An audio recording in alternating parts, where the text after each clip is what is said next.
been reporting in our news bulletins this morning, the charity Cancer Research UK has announced its largest ever investment in Scottish science. They've awarded more than £120 million for research into the country's 3 deadliest cancers.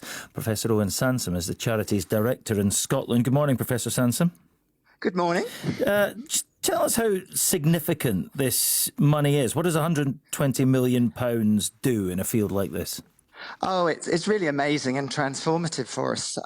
I think we're trying to tackle some really hard to treat cancers, and this gives us a real ability to be able to make real progress over the next 7 years in these areas. Yeah, and it is over a 7-year period, isn't it? What's the significance of that? Well, at the Institute, we very much study how cancer begins, how it then spreads, and then also how we can wake up the immune system to kill cancer. So these are really innovative new ways to approach tackling cancer. So it's really important for us to have long-term funding to be able to do the research that will ultimately translate into hopefully better prevention of cancer and better therapies. And so have you nailed down exactly what you're going to do with this money? What types of cancer you're going to target and what type of research you're going to be able to achieve? Absolutely. So we're very aiming to treat some very hard to treat cancers, which include colorectal cancer, but also some cancers that are very common to Scotland that are growing, such as liver cancer and cancers such as mesothelioma, and also really looking at one of the biggest killers, which is the spread of cancers. And it's really important for us to use this money to, really recruit the best and retain the best scientists from around the world, and also invest in new technologies to tackle this. I mean, this is very good news. We don't have to look that far back, though, to see Cancer Research UK getting a bit of a kicking in the headlines up here for cutting funding for the clinical trials unit at the Beatson in Glasgow. I think that was because fundraising was tough during the pandemic and so on. This makes up for it.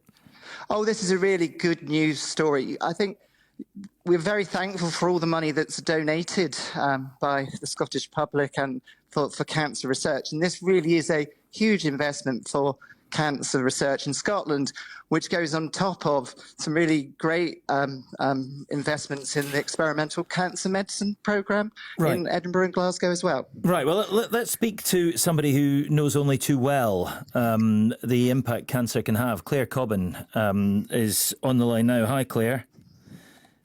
Good morning. Hello. Good morning. Thanks for being with us. You and your family have had more than enough experience of what cancer can do, haven't you? Tell me what you guys have been through.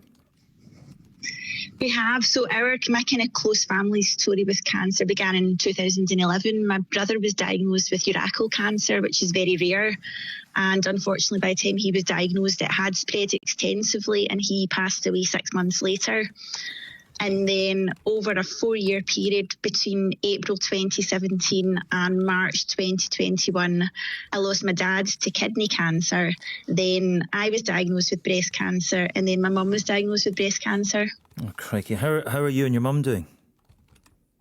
We're both doing really well. We're both in remission, and I think we've obviously we're very well aware of the fact that we've benefited from so much understanding and development in breast cancer research. So we're incredibly thankful for that. But we're both doing really well. Thanks. Well, that's great to hear. I'm delighted that you guys are on the mend, but I'm so sorry you've been through what you've been through. So this news this morning that £120 million is on the way to help research. What did you think when you heard that? I think it's fantastic. Like I said, we've benefited from research in the last sort of 40 years or so. And, I've now got 2 young children. And I think that with all this sort of targeted investment, hopefully my children's generation of cancer diagnosis will be less frightening and less life-changing for them. And it's very exciting that it's so close to home. Yeah, ultimately that is the hope, isn't it? That it can become some kind of, at worst, some kind of chronic condition that you can live with, rather than the awfulness that a lot of people have to go through now. And of course, you were saying that your brother had a very rare form of cancer. I suppose, it does take a lot of money to be thrown into the rarer forms to get that attention spent on them. Yeah, I appreciate it's a lot of money, but it's also, as Professor Sansom said, it's when cancer spreads, that's where the real sort of problems start as well, and that's obviously been the issue with my brother. And also, in fairness, I've got friends and peers who've also, lost their lives to breast cancer. So I think, more investment in spread as well is going to be key to I think, sort of reducing people losing their lives.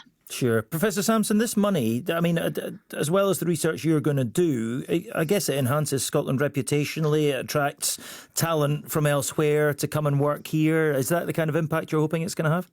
Oh, absolutely. I think as an institute, we're working for the whole of Scotland, and this money really puts us on the world map that really allows us to collaborate with everyone in the world and get very exciting people to come to Scotland to study cancer. It's such an important thing for our reputation. And Claire is saying that her ultimate hope is that for her children, ultimately cancer will be something that we learn to live with, and the diagnosis will not necessarily be as terrifying as it is now. Is that where you hope to end up? And what's the time frame on something like that?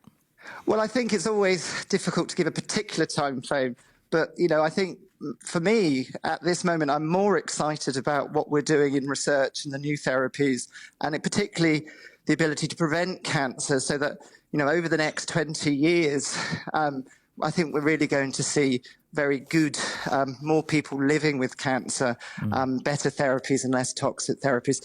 If we look within the last 10 years, we're already seeing 8% more people surviving cancer. So it's a very exciting time to be really trying to improve outcomes. Yeah, prevention better than cure, but ideal if you can have both, isn't it? And this is good news, a step along that journey. Professor Owen Samson from Cancer Research UK and Claire Cobban, thank you both for being with us this morning.